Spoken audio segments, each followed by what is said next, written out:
परिंदे पर कवि को पहचानते। सालिम अली की किताबें पढ़ते हुए मैंने परिंदों को पहचानना सीखा।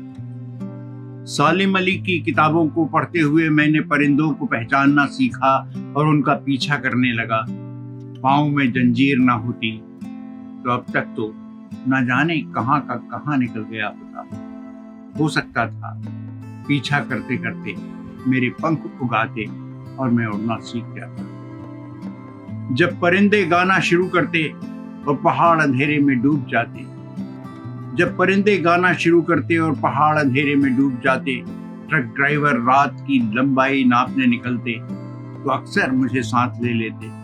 मैं परिंदों के बारे में कई कहानियां जानता था। मुझे किसी ने बताया था कि जिनके पास पंख नहीं होते और जिन्हें उड़ना नहीं आता, वे मन ही मन सबसे लंबी उड़ान भरते।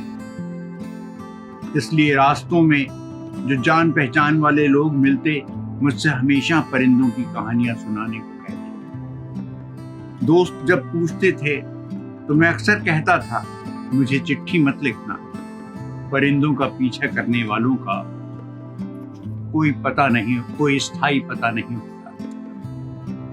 दोस्त जब पूछते थे तो मैं अक्सर कहता था कि मुझे चिट्ठी मत लिखना, परिंदों का पीछा करने वालों का कोई स्थायी पता नहीं होता। मुझे क्या खबर थी कि एक दिन ऐसा आएगा जब चिट्ठी लिखने का चलन ही अतीत हो जाएगा।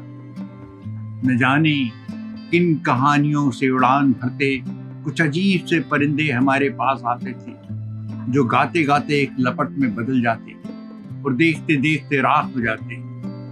पर एक दिन बरसात आती और वे अपनी राख से फिर पैदा हो जाते। पता नहीं हमारे आकाश में उड़ने वाले परिंदे कहानियों से निकल कर आए परिंदों के बारे में कुछ जानते थे या नहीं।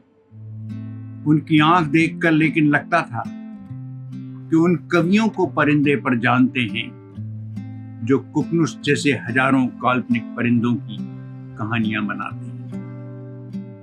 उनकी आंख देखकर लेकिन लगता था कि उन कवियों को परिंदे पर जानते हैं जो कुकनुस जैसे हजारों काल्पनिक परिंदों की कहानियां बनाते हैं। पाँव में जंजीर ना होती तो शायद एक न एक दिन मैं भी किसी कवि के हत्थे चढ़कर ऐसे ही किसी परिंदे में बदल गया।